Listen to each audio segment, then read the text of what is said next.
You could join my job, but don't embarrass me. So you got your job, and I'm looking for a job. Can I work with you? Yes, just don't embarrass me in front of my boss or my friends. How would I embarrass you though? Like telling them stuff about me, Like what? like mean stuff. I wouldn't do that. I'm nice. Okay. Okay. But don't tell them that you gave me that white shirt with that says I came from a vagina. That is not what the shirt said.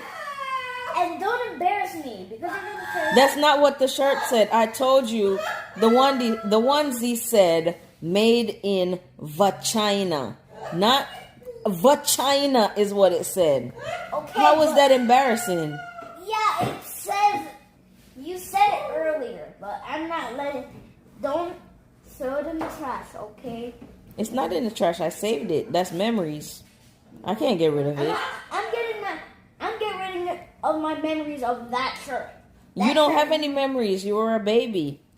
I have memories. But I still have pictures made in vagina. Stop saying that.